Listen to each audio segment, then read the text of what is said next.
கிறிஸ்தவுக்குள் பிரியமானவர்களே, வெளிப்படுத்தின விசேஷம் 18ஆம் அதிகாரத்தின் தியான பகுதிக்காக உங்களை அன்புடன் அழைக்கிறேன். பாபிலோன் என்று சொல்லக்கூடிய பிசாசின் மகா பேரரசு வீழ்த்தப்படுவதை குறித்து இங்கே வர்ணனையாக எழுதப்பட்டிருக்கிறது. தேவனுடைய ராஜ்யம் இஸ்ரவேல் தேசத்திற்கு ஒப்புமையாக்கப்பட்டு நமக்கு ஒரு புரிதலை தருவது போல, பிசாசின் ராஜ்யம் பாபிலோன் தேசத்திற்கு ஒப்புமையாக்கப்பட்டு ஒரு புரிதலை நமக்கு தருகிறது. தேவனுடைய ராஜ்யமான பரலோக ராஜ்யத்தின் ஒரு ஒப்புமைதான் இஸ்ரவேல் தேசம். ஆனால் இஸ்ரவேல் தேசம் தேவனுடைய ராஜ்யத்துக்கு ஒப்புமையானது அல்ல, முழுமையான ஒப்புமையானது அல்ல. நீங்கள் புரிந்து கொள்வீர்கள் என்று நான் நினைக்கிறேன். அதே போல் பூமியில் இருக்கிற இந்த பாபிலோனிய பேரரசை குறித்து பேசும்போதெல்லாம் பிசாசின் ராஜ்யத்திற்கு ஒரு மாதிரியாக எடுத்துக்காட்டாக சொல்லப்பட்டிருக்கிறதே ஒழிய முழுவதும் பாபிலோனிய பேரரசு மட்டும்தான் பிசாசின் பேரரசு என்று நினைக்கக்கூடாது. இவைகளுக்கு பின்பு வேறொரு தூதன் மிகுந்த அதிகாரமுடையவனாய் வானத்திலிருந்து இறங்கி வர கண்டேன். அதாவது ஒவ்வொரு தூதனுக்கும் பலவிதமான அதிகாரங்கள் கொடுக்கப்படுகிறது. இவர்களும் பரலோக மேன்மையான காரியங்களை பார்க்கிற தூதர்கள். அந்த நமக்கென்று காவல் தூதர்கள் இருக்கிறார்கள், நம்மை பராமரிப்பதற்கான தூதர்கள் இருக்கிறார்கள், தேவ செய்தியை பூமிக்கு கொண்டு வருவதற்கான தூதர்கள் இருக்கிறார்கள். ஆனால் தேவ சமூகத்திலே தேவ சித்தத்தை நிறைவேற்றக்கூடிய பிரதானமான தூதர்கள் உண்டு. அந்த தூதர்களிலே ஒருவன் மிகுந்த அதிகாரமுடையவனாக வானத்திலே காணப்படுகிறார். அந்த காரியங்களை குறித்து நாம் படிக்கும்போது இந்த 18ஆம் அதிகாரத்தில் அவன் பலத்த சத்தமிட்டு மகா பாபிலோன் விழுந்தது விழுந்தது, அது பேய்களுடைய குடியிருப்பும் சகலவித அசுத்த ஆவிகளுடைய காவல் வீடும் அசுத்தவும் அருவருப்பும் உள்ள சகலவித பறவைகளும் என்றால் உலகளாவிய மனிதர்கள், பறவைகளும் வந்து கூடு அது தங்கி இருக்கும் கூடுமாயிற்று என்று சொல்லப்பட்டிருக்கிறது. சீர்கட்ட தேவ பக்தியற்ற மற்றும் உலக பொருளாதாரம் சார்ந்த உலக அமைப்பின் உச்சக்கட்ட அடையாளமாக பாபிலோனியன் என்று சொல்லப்பட்டு அது திடீர் மற்றும் பேரழிவுக்கான ஒரு வீழ்ச்சியை விவரிக்கிறது. இந்த அதிகாரம் நியாய தீர்ப்பிலிருந்து புலம்பலுக்கு மாறுகிறது. அது எப்படி அழிவை சந்திக்கும் என்று ஒரு புலம்பல் பாடுவது போல இது அமைகிறது. இந்த முற்பகுதியிலே அதனுடைய அழிவையும், பிற்பகுதியிலே அந்த தேசம் எப்படி செல்வ செழிப்பாக இருந்தது என்று சொல்லி மற்ற ராஜ்யத்தின் தலைவர்களெல்லாம் பார்த்து புலம்பல் பாடுவது போல இந்த அதிகாரம் நிறைவு பெறுகிறது. இந்த அதிகாரம் நியாய தீர்ப்பிலிருந்து புலம்பலுக்கு மாறுகிறது என்பதை பார்க்கிறோம். உலகின் செல்வம் ஒரு மணி நேரத்தில் எவ்வாறு மறைந்து போகிறது என்பதை விவரித்து காட்டுகிறது. விசுவாசிகள் சந்தோஷப்பட வேண்டும் என்ற பரலோகத்தின் அழைப்புடன் முடிவடைகிறது. அதாவது நாம் இறுதி வசனத்தை பார்க்கும்போது தேவன் செய்கிறார், இந்த காரியங்கள் எல்லாவற்றையும் தேவன் செய்கிறார், தேவன் செய்ததை கண்டு தேவ பிள்ளைகள் சந்தோஷம் அடைவார்கள், மகிழ்ச்சி காணப்படும் என்று அங்கே சொல்லப்பட்டிருக்கிறது. பாபிலோனுடைய வீழ்ச்சியை பற்றி ஒரு அறிவிப்பு தான் 1-3 வசனங்கள் வரைக்கும் சொல்லப்பட்டிருக்கிறது. பரலோகம் கொண்டாடுவதை குறித்து 20ஆம் வசனத்திலிருந்து நாம் வாசிக்கிறோம். தொடர்ந்து நாம் முதல் 3 வசனங்களிலே சொல்லப்பட்டிருக்கிற காரியங்களை தியானிக்கும் போது மிகுந்த அதிகாரம் கொண்ட ஒரு தேவ தூதன் வானத்திலிருந்து இறங்கி வந்து பூமியை ஒளிரச் செய்வதை யோவான் காண்கிறார். அந்த தேவ தூதன் மகாபாபிலோன் விழுந்தது விழுந்தது என்று அறிவிக்கிறார். அது பிசாசுகளும் அசுத்த ஆவிகளும் நிறைந்த ஒரு பாழான நிலமாக காணப்பட்டது. தேசங்களை ஆவிக்குரிய ஒழுக்கக்கேட்டிற்கும் விக்கிரக வழிபாட்டிற்கும் வஞ்சித்து தேவனை விட உலக செல்வத்திற்கு முன்னுரிமை அளிப்பதற்கு பேராசை கொண்ட வணிகர்களாக அவர்களை மாற்றி இச்சையினாலே அவர்களை வீழச் செய்து அப்படிப்பட்டவர்களை கூட்டு சேர்வதாலே அந்த நகரத்தின் சீர்கேடு உண்டாகிறது என்று பார்க்கிறோம். தேவனுடைய மக்களுக்கு எச்சரிக்கையை தேவன் தருகிறார். பரலோகத்திலிருந்து ஒரு குரல் கட்டளையிடுகிறது. 4ஆம் வசனத்திலே பார்க்கிறோம், என் ஜனங்களே, அவளுடைய பாவங்களில் நீங்கள் பங்கு கொள்ளாதபடிக்கு அவளை விட்டு வெளியே வாருங்கள். இது விசுவாசிகள் உலகின் பாவமான உலக பிரகாரமான மனப்பான்மையிலிருந்து தங்களை தாங்களே பிரித்து கொள்வதற்கான ஒரு அவசரமான காலத்தால் அழியாத அழைப்பாக, தேவ அழைப்பாக காணப்படுகிறது. நமக்கு உண்ணவும் உடுக்கவும் உறங்கவும் இருப்பிடமும் தேவை. அதை மிஞ்சி தேவன் நமக்கு ஆசீர்வாதமாய் தந்திருப்பார் என்றால் ஏழைகளை பராமரிப்பதற்கும் இல்லாதவர்களுக்கு கொடுப்பதற்காகவும் நம்மை எஜமானாய் வைத்திருக்கிறார் என்று அர்த்தம். அதை மீறி அப்படிப்பட்ட காரியங்களிலே நாம் செயல்படாமல் நமக்கென்று பொருளாசையினாலே நாம் வாழ்ந்து கொண்டிருப்போம். பொருளாசையே பிரதானமான நோக்கமாக இருக்குமானால் தேவனை விட்டு நாம் தூரம் போகிறோம். இது தேவனுக்கு அருவருப்பான செயல். பிசாசின் தந்திரங்களும் பிசாசை பின்பற்றுகிறவர்களும் பொருளாதார வளர்ச்சியிலே உச்ச நிலையிலே இருப்பதுதான் ஆசீர்வாதம் என்று எண்ணக்கூடிய காலத்திலே வாழ்ந்து கொண்டிருக்கிறோம். இன்னும் சொல்லப்போனால், என்னை பணிந்து கொள்கிறவர்களுக்கு நான் இதை தருகிறேன் என்று இயேசு கிறிஸ்துவிடமே பிசாசானவன் சோதித்ததை நாம் பார்க்கிறோம். அதனால் எந்த அளவுக்கு இந்த உலக சம்பத்து தேவனுடைய ஆசீர்வாதமோ அந்த அளவுக்கு பிசாசுனுடைய ஆளுகையும் அதிலே இருக்கிறது. ஆதலால் நம்மிடத்தில் இருக்கிற ஒவ்வொன்றையும் இயேசு கிறிஸ்துவின் நாமத்தினாலே என்று சொல்லியும், கிறிஸ்துவுக்காக இவைகளை நான் அர்ப்பணிப்பேன் என்று சொல்லியும் பெற்றுக்கொள்வதும் செலவழிப்பதும் கிறிஸ்துவினால் கிறிஸ்துவுக்காக என்று அப்படிப்பட்ட எண்ணம் நமக்கு உண்டாயிருக்குமானால் இப்படிப்பட்ட கேடுகளுக்கு நாம் தப்பி பிழைத்து கொள்ளுவோம். 5-8 வசனங்களை பார்க்கும்போது, பாபிலோனின் பாவங்கள் வானம் வரை குவிந்துள்ளன என்று பார்க்கிறோம். பிசாசானவன் பரலோகத்திலே தேவனுக்கு இணையாக அவருடைய சிங்காசனத்திலே அமர்வேன் என்று அவன் விரும்பினான். அதே போல பாபிலோன் நகரம் கட்டப்படும் போதும் கூட, அந்த கோபுரம் கட்டப்படும் போது கூட வானளாவிய கோபுரத்தை அவர்கள் கட்டும்படியாக ஒருமனப்பட்டார்கள் என்று பார்க்கிறோம்.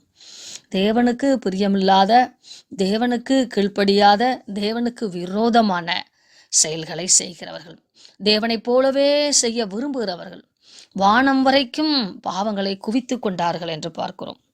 மேலும் தேவன் அவளுடைய அக்கிரமங்களை நினைவு கூறுகிறார்.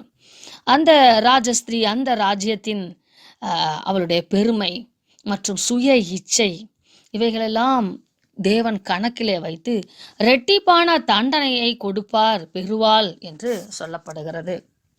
அதோடு கூட அவளுடைய வாதைகள், மரணம், துக்கம், பஞ்சம் இவையெல்லாம் ஒரே நாளிலே வந்து சேரும். அந்த ஆண்டவர் ஒரு நீடிய பொறுமையுடையவராய் காணப்படுகிறார்.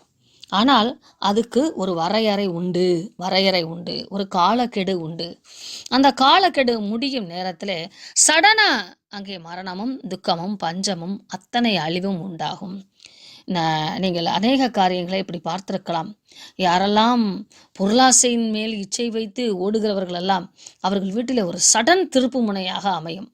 என்ன நடக்கிறது என்றே சொல்ல முடியாது. அப்படி ஒரு சடன் காரியங்களாக நடந்து எல்லாம் ஒன்றுமில்லாமல் போகக்கூடிய காரியங்களை நாம் பார்க்கலாம்.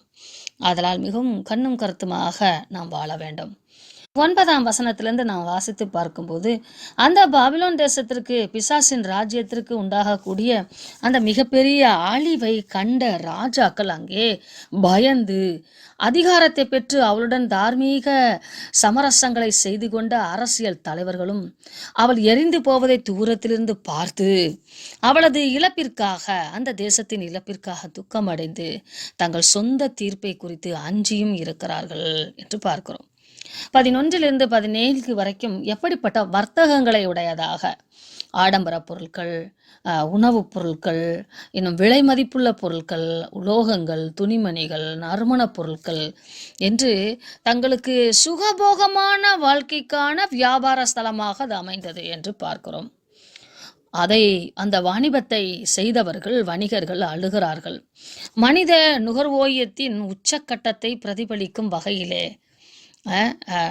நுகர்வோவியத்தின் மத்லப் என்றால் வாங்குவதும் விற்பதுமான அந்த வியாபாரம், நுகர்வோர் உச்சக்கட்டத்தை பிரதிபலிக்கும் வகையிலே விலையுயர்ந்த உலோகங்கள், துணிகள், நறுமணப் பொருட்கள் மற்றும் மனித கடத்தல்கள், மனித உடல் உறுப்புகள் கடத்தப்படுதல் இவைகளெல்லாம் உள்ளடக்கியதாக காணப்படுகிறது. இப்படி குறிப்பிட்ட 28க்கு அதிகமான பணப்பயிர் என்று சொல்லுவோம் அல்லவா, பணம் செழிக்கக்கூடிய 28 வகையான சரக்கு பொருட்களை இங்கே வியாபாரம் செய்தார்களாம்.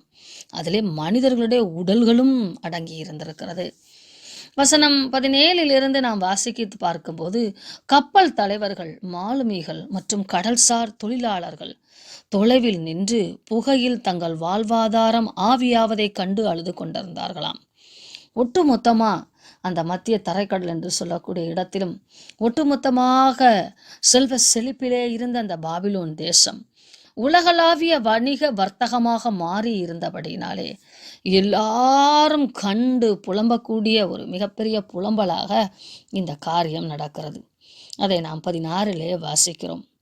ஐயையோ, சல்லாவையும் இரத்தாம்பாரமும் சிவப்பாடையும் தரித்து பொன்னினாலும் இரத்தினங்களினாலும் முத்துக்களினாலும் சிங்கரிக்கப்பட்டிருந்த மகாநகரமே, எவ்வளவு செல்வ செழிப்பாக இருந்திருக்கு என்று வர்ணிக்கப்படுகிறது. ஒரு நாளிகையிலே இவ்வளவு ஐஸ்வர்யமும் அழிந்து போயிற்றே என்று சொல்லி அழுது தூக்கிப்பார்கள். இதே மாதிரி ஒரு அழிவை தீருவுக்கு நடந்தது. தீருவிலிருந்து சாலமோன் காலத்தில் கேதுரு மலங்கள் வெட்டி கொண்டு வரப்பட்டது. அந்த தீரு பட்டணம் என்பது கப்பல் கட்டும் துறைமுகமாக இருந்தது. ஒரே நாளிலே முழுவதுமாக அழிந்து போனது. இதற்கு ஒத்த அழிவை பாபிலோன் தேசம் இதற்கு முன்பும் சந்தித்து இருக்கிறது. அதாவது ஆண்டவர் ஒரு காரியத்தை சொல்லுகிறார் என்றால் அதை ஒரு சாம்பிளா அப்பப்ப செய்து கொண்டே வருவார். அதை ஏன் அப்படி செய்கிறார் என்றால், எப்படியாகிலும் இவர்கள் மனம் திரும்ப வேண்டும், அவரை பார்க்கிற மற்றவர்கள் மனம் திரும்ப வேண்டும் என்று சொல்லி தேவன் விரும்புகிறார். இதை நாம் எசேக்கியேல் 27 28 30 வசனங்கள் வரைக்கும் வாசித்து பார்க்கும்போது இன்னும் கொஞ்சம் ஆழமாக நாம் புரிந்து கொள்ளலாம்.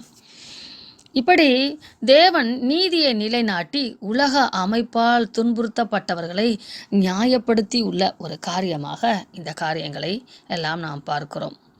அடையாளபூர்வமான மற்றும் நிரந்தரமான ஒரு அழிவை குறித்து 21 வசனத்திலிருந்து 24 வசனம் வரைக்கும் சொல்லப்பட்டிருக்கிறது.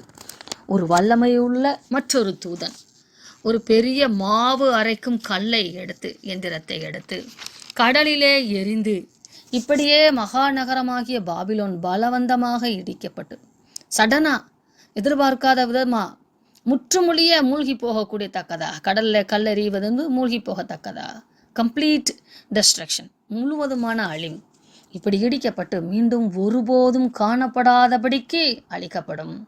பிசாசின் ராஜ்யம் முடிவுக்கு வருவதை இந்த வசனம் எடுத்து கூறுகிறது. இது இந்த சீர்கெட்ட அமைப்பின் நிரந்தரமான மீள முடியாத அழிவை குறிக்கிறது. 22 24 வசனங்கள் வரைக்கும் நான் வாசித்து பார்க்கும்போது இந்த அதிகாரம் முழுமையான பாழாக்கப்பட்டதை பற்றி மனதை உழுக்கும் ஒரு வர்ணனையுடன் முடிவடைகிறது. இசைக்கலைஞர்கள், கைவினைஞாளர்கள், அன்றாட உழைப்பு, மாவு அரைத்தல் மற்றும் திருமணங்கள், மணமகன் மணமகள் என்ற மகிழ்ச்சி நிகழ்வுகள் போன்ற இயல்பான வாழ்க்கை எதுவும் இல்லாமல் உயிரோட்டமற்ற ஒரு வாழ்க்கையாக மாறி அது ஒட்டுமொத்தமாக என்றென்றைக்கும் இல்லாமல் போகும் அளவுக்கு நின்றுவிடும். இது ஒரு கொடூர நியாய தீர்ப்பு. இந்த தீர்ப்புக்கான இறுதி காரணம் பாபிலோன் எல்லா தேசங்களையும் வஞ்சித்ததும், தீர்க்கதரிசிகள் மற்றும் பரிசுத்தவான்களின் இரத்தத்திற்கு காரணமாக, அதாவது கொலை செய்ததற்கு காரணமாகவும் இந்த பாபிலோனின் வர்த்தகம் அமைந்தது என்று சொல்லி பார்க்கிறோம். இப்படி தேவன் அந்த பாபிலோன் எப்படி முழுவதுமாக அவருடைய யோசனைகளாலே அழியும் என்பதை விளக்கப்படுத்துகிறார். பிசாசின் ராஜ்யம் இப்படியாக ஒரு முடிவுக்கு வந்த பின்பு தேவனுடைய பரலோக வாழ்விலே எப்படிப்பட்ட நிறைவான காரியங்கள் நடக்கும் என்று சொல்லி 19 அதிகாரங்களிலிருந்து நாம் வாசிக்கிறோம். பிசாசின் ராஜ்யம் முடிவுக்கு கொண்டு வரப்பட்டதை புகழ்ந்து பரலோகம் ஆண்டவரை ஸ்தோத்திரிக்கிறது, ஆராதிக்கிறது என்பதை 19 அதிகாரத்திலும், அதன் பின்பு தேவனுடைய 1000 வருஷ அரசாட்சியை குறித்து, பாபிலோன் நகரம் தானே அழிக்கப்பட்டது, பிசாசு அவனுடைய கூட்டம் முழுவதுமாக அழிக்கப்படுவதும் நித்திய தண்டனைக்கென்று நியாய தீர்க்கப்படுவதையும் 20 அதிகாரத்தின் பின்பகுதியிலேயும், புதிய எருசலேம் உருவாக்க பரம எருசலேம் இறங்கி வருவதும், ஜீவ நதி உள்ள இடத்திலே நாம் எல்லோரும் வாசம் செய்வதும், ஆட்டுக்குட்டியானவருடைய கல்யாண நிகழ்வையும் இனி வரும் அத்தியாயங்களிலே படிக்கிறோம். இது அந்த நித்தியமான வாழ்வை குறித்த வர்ணனையாக காணப்படுகிறது. பஸ்காவை குறித்து நாம் படிக்கும்போது இயேசு கிறிஸ்துவானவருக்கு முன்னடையாளமாக பஸ்கா வருகிறது. அப்படித்தான் நாம் இந்த வேத வசனத்தின் ஒவ்வொரு காரியங்களையும் கிறிஸ்துவோடு ஒப்பிட்டு நாம் கற்றுக்கொள்ள வேண்டும். அதே போல தேவனுடைய ராஜ்யமும் பிசாசின் ராஜ்யமும் ஒன்றுக்கொன்று எப்படி போராடி கொண்டிருக்கிறது என்பதை குறித்து நாம் படிக்கும்போது ஒரு அடைமொழியாக பூமியின் ராஜ்யங்களை நமக்கு வைத்து பரலோகம் சொல்லித் தருகிறது. ஆனால் இவைகள் எல்லாம் ஆவி நிலையிலே நடந்து கொண்டிருக்கிறது. நாம் இப்பொழுது சரீரத்திலே வாழ்கிற ஆவி நிலையிலே இருக்கிறோம். நம்முடைய எண்ணங்கள் தான் ஆவி நிலையிலே சிந்திக்கிறது. நான் என்று சொல்லும்போது அந்த நான் என்று சொல்லுகிறோம் அல்லவா, அதுதான் ஆவி நிலை. நம்ம அந்த ஆவி நிலையிலே நம்முடைய ஆன்மா அதிலே வாசம் செய்கிறது. இந்த இரண்டும் வாசம் செய்வதற்கு சரீரம் இந்த பூமியிலே தேவைப்படுகிறது. பூமியை விட்டு நாம் மற்ற இடங்களிலே கடந்து செல்லும்போது பூமிக்குரிய இந்த சரீரத்தோடு நாம் அங்கே செல்ல முடியாது. இது சயின்ஸும் ப்ரூஃப் பண்ணுது, இறையியலும் ப்ரூஃப் பண்ணுது, நமக்கு ஊர்ஜிதமாக நம்பிக்கையாக சொல்லுகிறது. அதெல்லாம் வேத எழுத்துக்களை வாசிக்கும்போது ஆவிக்குரிய நிலையை பிரகடனப்படுத்துவதும் சொல்லிக் கொடுப்பது தான் என்பதை நாம் புரிந்து கொள்ள வேண்டும். நமது எண்ணங்களிலே சிந்தையிலே நல்ல ஆவி நிலை, தேவ குணம், தேவ லட்சணங்களை உடையவர்களாக வாழ்வதற்கு இந்த வேதம் நம்மை வழி நடத்துகிறது. தேவனுக்கு பிரியமில்லாத அக்கிரம சிந்தைகள், அக்கிரம செயல்கள், அக்கிரமமான சம்பாத்தியங்கள், அக்கிரமமான பழக்க வழக்கங்கள், அக்கிரமமாக மனிதர்களை நடத்துவது, இவைகளிலிருந்து நாம் சுத்திகரித்து கொண்டு தேவனுக்குரிய லட்சணங்களிலே நம்மை வாழ்வதற்கு அர்ப்பணிப்பதும் அதற்கேற்ற காரியங்களை செய்வதற்கான பிரயாசப்படுவதையும் தான் தேவன் நம்மிடத்தில் விரும்புகிறார். அதற்காகத்தான் ஆசீர்வாதத்தையும் அழிவையும் குறித்து வேதம் திரும்ப திரும்ப திரும்ப திரும்ப எழுதி கொண்டே இருக்கிறது. அவருக்கு பிரியமாய் வாழ்ந்து நித்திய ஜீவனை முழுமையாய் சுதந்திரித்துக் கொள்வதற்கு தேவன் நமக்கு அனுகிரகம் பாராட்டுவாராக.